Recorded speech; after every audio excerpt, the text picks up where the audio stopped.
Greetings, everyone. I am finally here with the Ghost rework. So, before we jump into mine, I would like to look at the 2014 Ghost first, and just kind of go over some of the, not really flaws, but some of my problems I had reworking the Ghost. So, right off the bat, let's just go from top to bottom here. We have a medium undead. It's any alignment, so it could be good or evil. We have an armor class of 11, hit points of 45. It's got a 40-foot fly speed, hover only. So that means it cannot be knocked prone, and it hovers throughout the air. That means it can fly up to 40 feet in the air, but they don't really have a ranged attack to affect you from that high, so it's rare that they're going to stay that far away from you.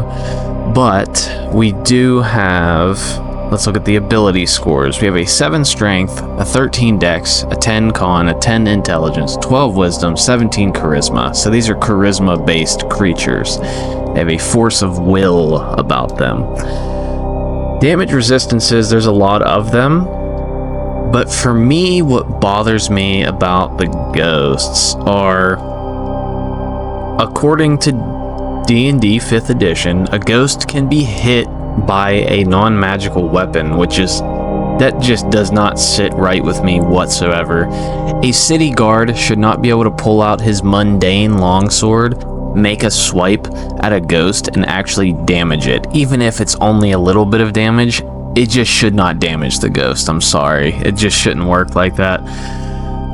We do have a acid, fire, lightning, thunder resistance, and then bludgeoning, piercing, and slashing from non-magical attacks. This is all just resistances. And then immunities, cold, necrotic, and poison. At least it has those immunities. And then it has condition immunities of charmed, exhausted, frightened, grappled, paralyzed, petrified, prone, restrained. And we also have a dark vision of 60 feet. Passive perception of 11, speaks any languages it knew in life, challenge rating of 4, proficiency bonus of 2. Let's get into the special traits. So the ghost has ethereal sight. It can see 60 feet into the ethereal plane when it is on the material plane, and vice versa.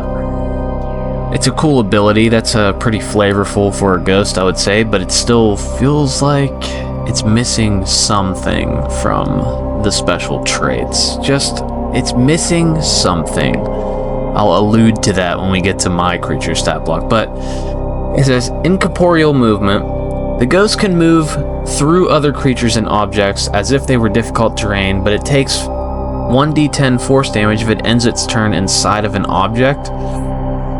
That also doesn't sit well with me. I feel like a ghost should be able to just freely move through walls. That's saying if it ends its turn in an object, it takes force damage. I was watching the Dungeon cast, and they even brought up this problem with the ghost about they should only take force damage if they end their turn inside of a creature that it's not possessing, in my opinion. Then they take the force damage, because it's a life force versus the lack of life, and it's forcing the ghost out because it failed to take it over. That's sort of how I think of it, but just looking at the traits, it's really lacking anything that we can kind of gather from folklore. There's nothing that states like the ghost haunts an area or the ghost comes back, because you really can't destroy a ghost. It's not dead. You can force it to move on, but there's nothing in its special abilities that says that you should be able to do that. Let's move into the actions. We have Withering Touch. It does 4d6 necrotic damage, and it has +5 to hit. That's all it does, though. It's a good, flavorful attack, but it's missing, I don't know, it's just missing something, man. I feel like it should have something else on top of that. It is a ethereal creature reaching out and grabbing you.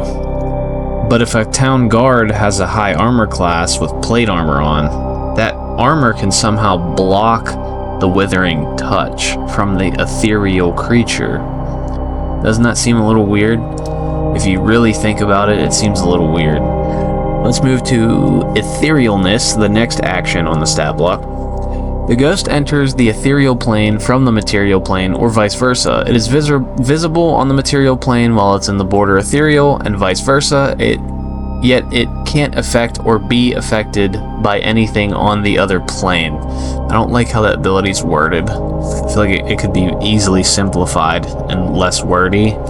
D&D 5e has a really bad problem with overcomplicating how it writes all of its abilities out, and it makes it really hard to make custom creatures when you're trying to make them look legitimate. You have to like copy every word verbatim nearly, and then it just becomes 4 paragraphs of an ability, like we'll see in this next ability, Horrifying Visage. This is an action, but you could probably get away with making this a special trait. But the ghost, I guess the reason why they did it is the ghost can show itself to you as its form that it had in life, and then at a moment's notice turn and look at you with its visage of its body that it looked like when it died. So it could look mangled and deformed and just downright disturbing, essentially, to scare you. And then it makes you age if you fail the saving throw by 5 or more. I like saves that if you fail by 5 or more, something worse happens. I think those are really cool to play around with, because then you can kind of get away with it. Just feels kind of interesting to make an ability that, like, if you nat 1 fail it, something really bad happens, so then you can scare your players when they're fighting it. This is a cool ability. I like it. It could definitely be a trait and just be every creature that's not undead that sees the ghost has to make the saving throw or it's frightened, but then again, that might be a little strong. So let's get into the big ability. This is the ability that some of you have problems with, others I'm not so sure. I did see a couple of my viewers talking about possession and how making your players PvP each other isn't very fun. This ability kind of revolves around if your players are good role players, it's not a problem, but if they aren't good role players, it is a problem. Because whenever the ghost possesses you, the ghost disappears, the target is incapacitated, and it loses control of its body. So it has to succeed in a DC 13 charisma save where this happens. And then it says the ghost controls the body but doesn't deprive the target of awareness. The ghost can't be targeted by any attack, spell, or other effect except for ones that turn undead, and it retains its alignment, intelligence, wisdom, charisma, and has immunity to being charmed and frightened. It otherwise uses the possessed target's statistics but doesn't gain access to the target's knowledge, class features, or proficiencies. And it's still not done yet, because now the possession lasts until the body drops to 0 hit points, the ghost ends it as a bonus action, or the ghost is turned or forced out by an effect like Dispel Evil and Good. When the possession ends, the ghost reappears in an unoccupied space within 5 feet of the body. The target is immune to this ghost's possession for 24 hours after succeeding on the saving throw after the possession ends. So that is an absolute mouthful. I was able to actually cut down on this with the help of ChatGPT. It really helped cutting down on most of the wording. Essentially, the problem comes in when you possess a player and they don't want to attack their allies. That's another thing I want to mention. You don't have to take control of the player character. Just tell that player what the ghost wants to do and let that player play it out. I have most of my players are, pretty much all of my players are good role players, and they would play it out how the ghost would play it. So if the ghost would go after the wizard, that's what the player would do, go after the wizard. And then it's scary, like when this happens to a barbarian, that's when it becomes a really scary issue. I like possession. My biggest problem with reworking the ghost was it's hard to rework a creature that already has a lot of abilities that are good like this.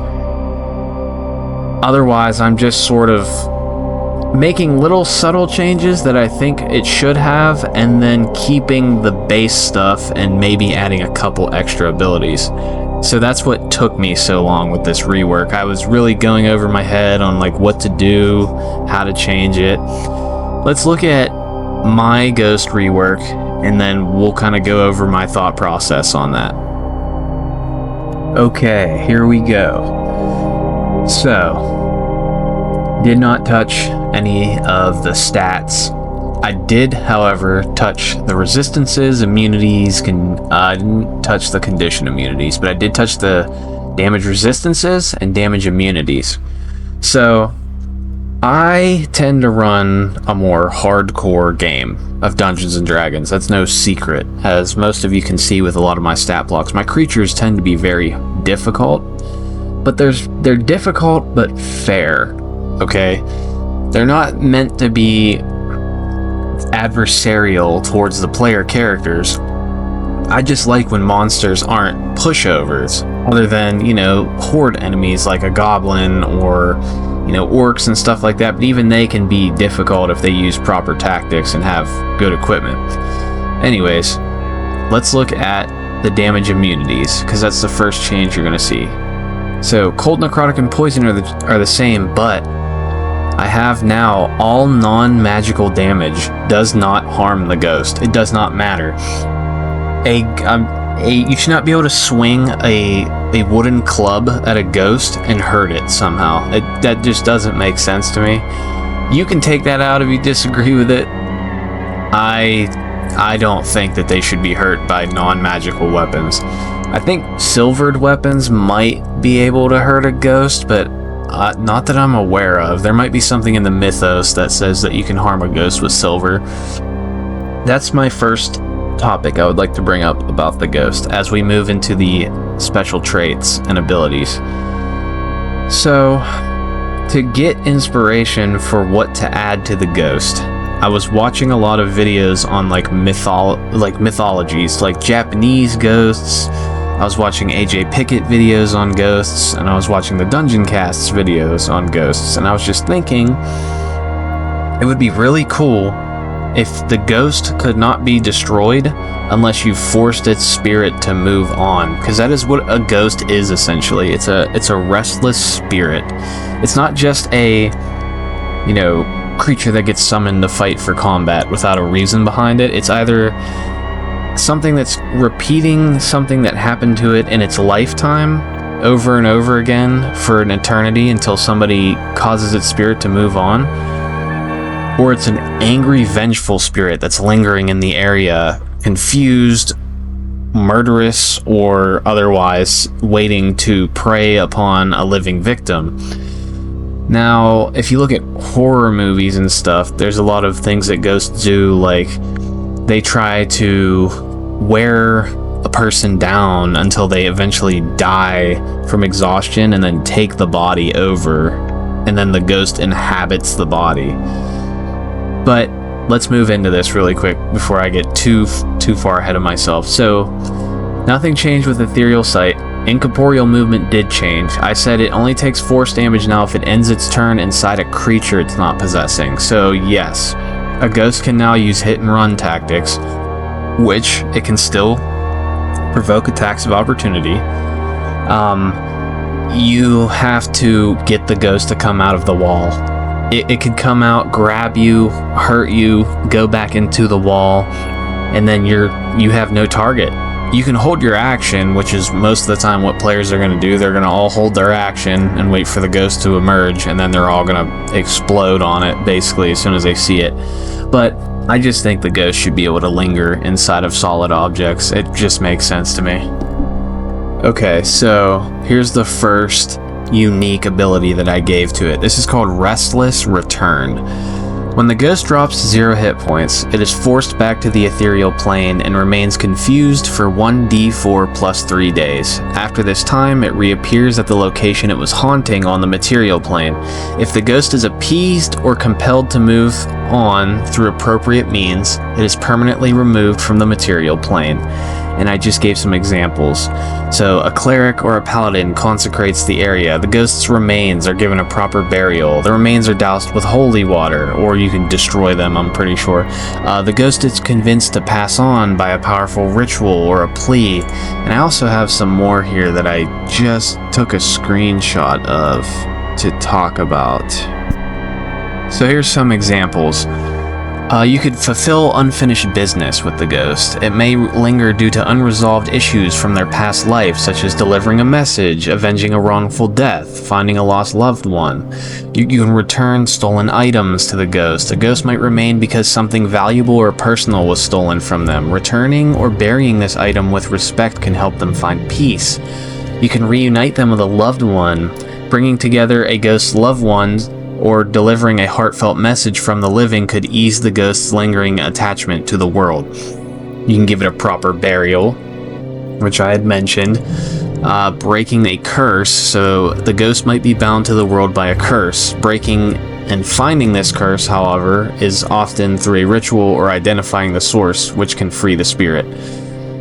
We have honoring with a memorial, seeking forgiveness, performing rituals, holy intervention. Those are just some examples of getting a ghost to pass on to the ethereal plane permanently, or the fugue plane, I believe that's where spirits actually go. So when you do kill it, it returns to the ethereal plane for a maximum of 7 days. And I kind of took that from The Ring, they always mention that in the movie The Ring, 7 days you will die. So I thought that was an iconic number for a ghost. I put it in there. 1d4 plus 3 days, so it's a maximum of 7 days, minimum of 4 days.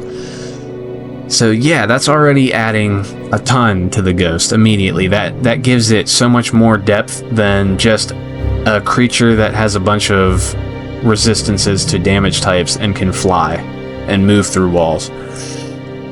Obviously, there's more to it than that, but that's like the ghost's biggest thing that it needed, in my opinion. It needed something like that, and that's not even something that you're going to really see in combat. But now, if your players go on a quest to clear out the haunted hovel at the top of the hill, and they slay the ghost, quote unquote, and then they leave, they get another message, 7 days down the line, a month down the line, and it says, "We paid you to clear the ghost out, and it's still here. You lied to us. We reported you to the king for this treason." It just adds, a little fun side quest, giving you infinite possibilities, essentially. Let's move to the second. This is the final special trait that I gave it. So this is Chilling Aura. The ghost radiates an eerie coldness in a 20-foot radius. Within this aura, creatures can see their breath visibly, misting in the frigid air, and surfaces including windows and walls. So now you have a actual thing that states that when you walk into a room and you see your breath, there's something ethereal or spectral. This is just sort of a classic ghost trait. It's always in every horror movie or depiction of a ghost. You walk into a room and the temperature is way lower than it was in the room right next to it for no reason. And then that coldness moves and you can't seem to figure out why it's moving. That's why. So I wanted to give it an ability that said that. I think I actually mistyped. It's supposed to say freezing surfaces, including windows and walls, but I'll fix that after the video and upload it. Let's move into the actions that I thought were a good replacement. The first action is Withering Touch. It's the same ability in concept, but I've tweaked it so that it does more, because if we look at the ghost, it does not have multi-attack, so it only gets one action a turn. If it has one action a turn, when it hits with an action that's an attack, it should be impactful. At least that's my opinion. So what I did with Withering Touch is it does the same necrotic damage, but this attack bypasses non-magical armor and shields. The target cannot regain hit points until the end of the ghost's next turn. So what that means is, if you just have, your 18 AC plate armored fighter going up against the ghost without a magical weapon or magical armor, there is pretty much nothing he can do. It is all on the spellcasters to take care of that ghost, because It is an ethereal creature. It should be able to reach its hand into your chest and grip your heart with its cold, elongated fingers and just start causing your body to necrose and literally die from its touch.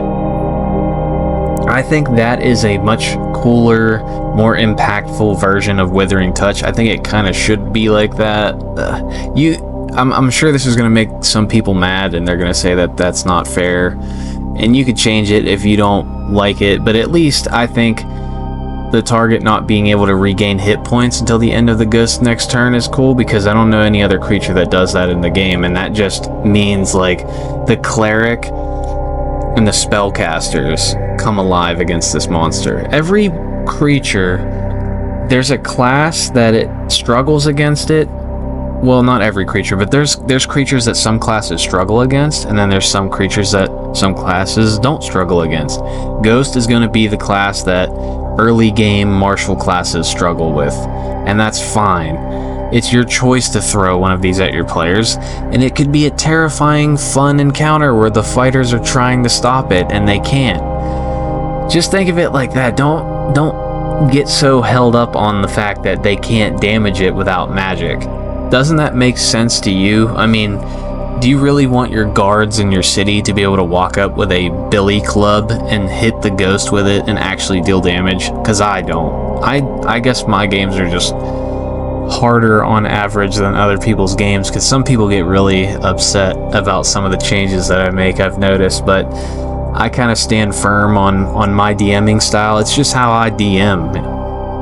But again, these are all for you to just kind of get inspiration from. So let's move into the final unique action that I gave it.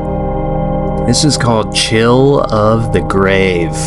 The ghost forces a living creature inside its chilling aura to make a DC 14 Constitution saving throw. On a failure, the creature takes 4d8 cold damage and has disadvantage on Constitution saving throws until the end of the ghost's next turn. If you fail by 5 or more, the creature gains 1 level of exhaustion as the ghost drains its will to live. So, it's a pseudo ranged attack, but it's only out to 20 feet, and you have to be in the ghost's chilling aura, it's a 20-foot radius around the ghost, so it's not too hard to get somebody in that. But also, if you succeed the saving throw, you take no damage. You don't get a point of exhaustion. You only get that point of exhaustion if you fail the save by 5 or more, and it's a Constitution save. Constitution saves are the easiest saves to make in the game because everybody takes Constitution as their secondary ability score usually, so I think that's a cool ability that just gives it something sort of a ranged attack, but it's not really a ranged attack, but it forces a saving throw, so it's kind of better on like against wizards and sorcerers. But it's a cool ability. I wanted it to be able to deal something other than just necrotic damage too. So there's me pleading my case to you as to why I added that. We'll move into Possession. Possession has not changed other than I formatted it and I cut down on the wording, and then I added a visual break because I have dyslexia and it's really annoying when I have to read a humongous paragraph that has no breaks in it. It just, all the words start running together. So I like to put little visual breaks in. Horrifying Visage has not changed because I don't think it needs a change, to be honest. And we're missing Etherealness because I put it into the bonus action. If the Phase Spider can jump in and out of the ethereal plane, why can a ghost not do that as a bonus action? Wizards of the Coast, you have some explaining to do. Yeah, essentially it's the same ability. The ghost shifts between the material and ethereal planes. While it's in the border ethereal, it can choose to be visible now from the material plane, but it still can't interact with anything on the other plane and vice versa. So when the ghost goes into the ethereal plane, it can choose to be invisible now instead of just being a blue, formless entity that you can still see. Ghosts honestly turn invisible all the time in media and like Hollywood horror movies, so giving a ghost an invisibility like just as an innate ability could be a good idea too. I didn't give it that because I feel like Withering Touch was already a little strong, being able to bypass armor, essentially it's like true damage in a way. It's a true attack because it just ignores all armor that's not magical. But also, before we move into the other variant of this, if you have a magic sword that gets around all of its resistances, essentially, you honestly will end up dealing more damage with a magical sword than you will with spells, more often than not. So, late game, even mid game, most player characters have like a +1 sword or magic weapons. But if you're running a low magic campaign, a ghost is, instead of just being a minor inconvenience that can do some pretty scary stuff, becomes an actual terrifying thing to behold. So, you low magic DMs out there, this is a good run for you if you want to run this creature. Let's go into my alternate version of the ghost. Essentially, the only thing that has changed on this second ghost is the possession. It's not possession anymore, but let's look at it, and I'll plead my case to you as to why I made it how I did. Okay, so let's look here what we got. This is a haunting ghost. So, instead of the ghost possessing a player character, this ghost haunts them. So the whole 9 yards, like you go... Here, let me just give you a scenario for this, because a lot of people like my scenarios. So imagine your group of your player characters are going into a crypt, and they find a tomb with an offering sitting on top of it. The greedy rogue decides to take that offering. We'll say it's a locket, a little silver locket, and he puts it in his pocket and he doesn't think anything of it. Well, you can make him automatically fail the saving throw if he has a object that belongs to the ghost, or you could still make him make the saving throw if you want to be more fair about it. If he fails the charisma save, the ghost is now haunting him. You don't tell him anything happened, you just say, no, you don't feel anything, he just failed the charisma save. And then they'll be probably pestering you and asking you what happened, why did they make it save? But you keep it a secret. Then you just do little things. So let's read the ability and see how it works. So the ghost targets a creature within 5 feet. The creature must make a DC 14 charisma saving throw, not constitution. On a failure, the ghost vanishes and attaches itself to the target, haunting it until the creature dies, undergoes a ritual, or is affected by an effect like Dispel Evil and Good. While haunting, the ghost cannot be targeted by attacks, spells, or other effects, and it also cannot use its own actions, bonus actions, or movement. The ghost can end the haunting as a bonus action, reappearing within 5 feet of the target. The target is immune to this ghost's haunting embrace for 24 hours after a successful save or after the haunting ends. Now I realize I just said the ghost cannot use bonus actions, but then it says the ghost can end the haunting as a bonus action. That I'll just change the wording around so that actually works. I'll say it can only use a bonus action to end the haunting. But basically, I know I was just talking shit on the possession ability on the original stat block, and here I am making an ability that takes up literally half of a stat block, but you'll see why. We're going to go through it, and I think some of you might actually like this a lot. So let's start off with the first part.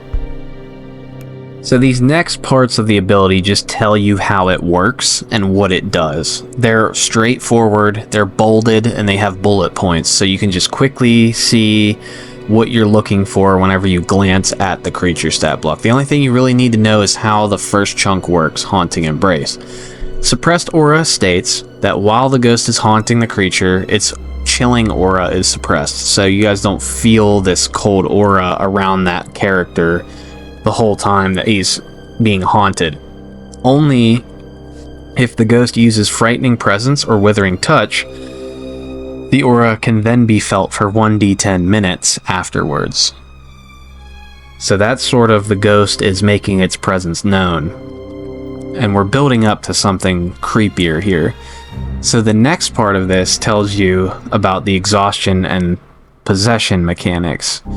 And yes, there is possession in this, but it's a long con. It doesn't just happen like the possession ability. This is like way more intense of a mechanic. It has a lot more build-up, which I think actually makes it more scary. So every time the creature takes a long rest or sleeps, essentially, you could say anytime the creature sleeps, it gains 1 level of exhaustion due to nightmares, but it still regains hit points, spell slots, and other abilities as normal. If the creature dies from exhaustion, the ghost is resurrected in its body, replacing the creature in all ways except physical. The new creature revives with half its hit points, and the original cannot be resurrected until it dies again, and the ghost is expelled. The ghost cannot be turned or banished while possessing the creature this way. So essentially, the ghost replaces the original character entirely. The spirit of that ghost, a ghost is a spirit, so the ghost spirit goes into the body now and takes it over, and they now have a new life, essentially. And then what you want to do is try to figure out like what the ghost was in its prior life. If you want to make them a psychopath, a serial killer, and they possess the wizard, they're not going to know how to cast the wizard's spells anymore. So the wizard would have no need for their spell books. So he'd probably get rid of that stuff and throw it. Or alternatively, if you possess the fighter, make a spell list up for the ghost, but it can't use it unless it's in an actual living body. That's like just a couple ways, but let's get into the nightmares thing. Here's what you want to do to build this up and really hammer home that this is a terrifying encounter. So let's say we have a fighter in the party, okay? He's a noble. His backstory is his mother died from the plague.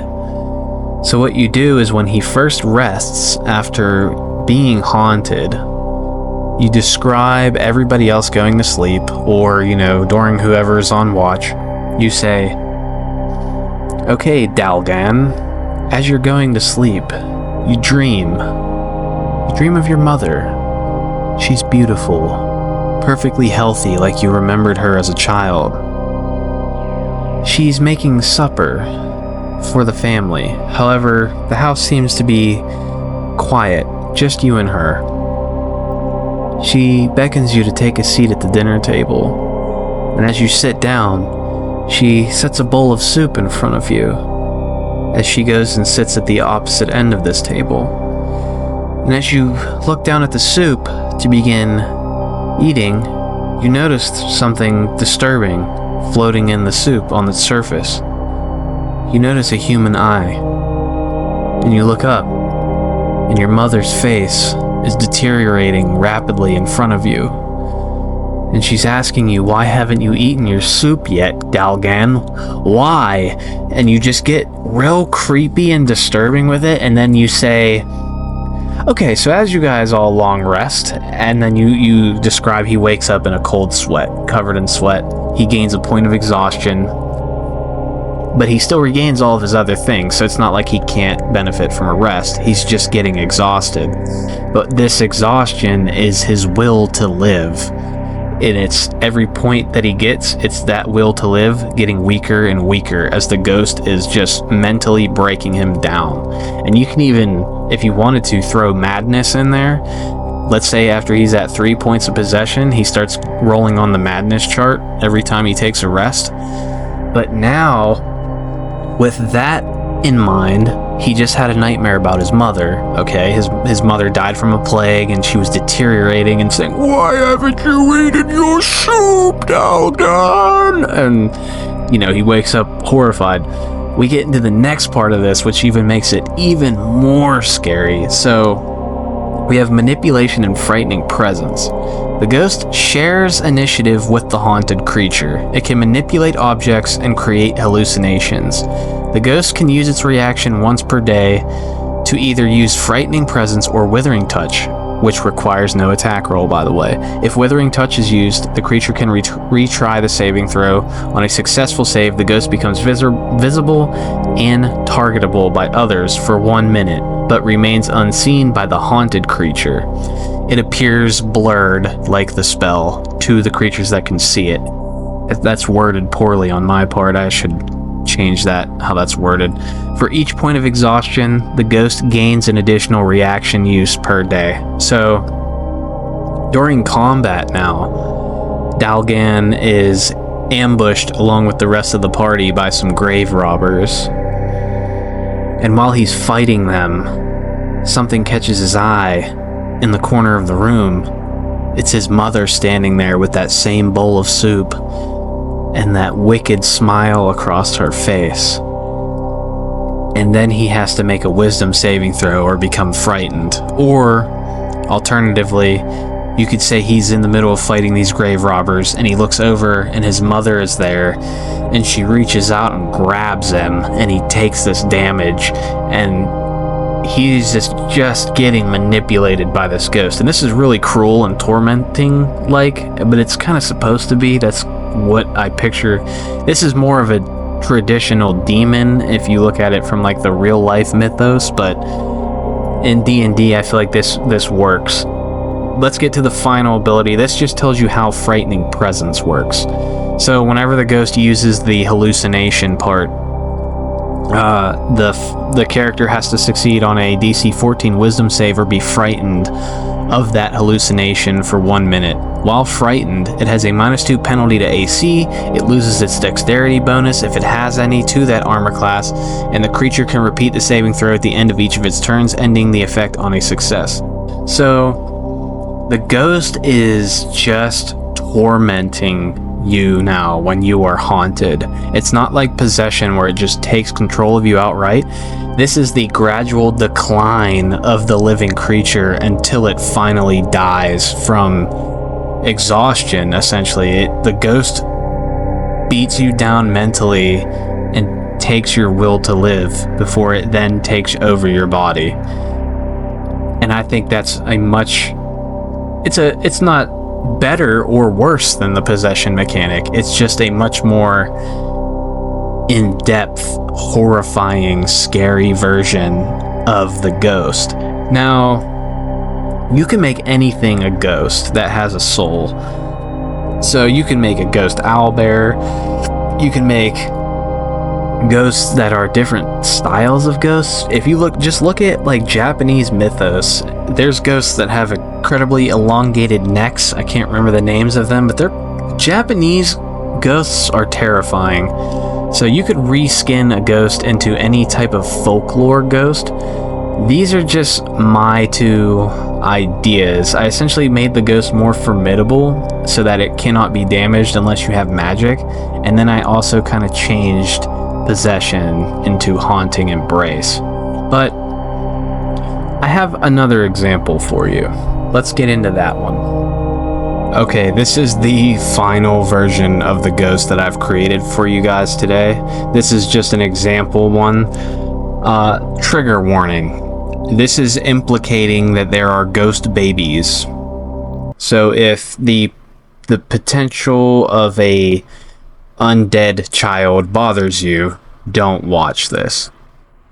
With that out of the way, let's get into the ghostly mother. So this is a grieving spirit, if you will. This is a ghost that is a undead ghostly mother. So this is a ghost that you can have haunting an area. Now this fight would be really fun.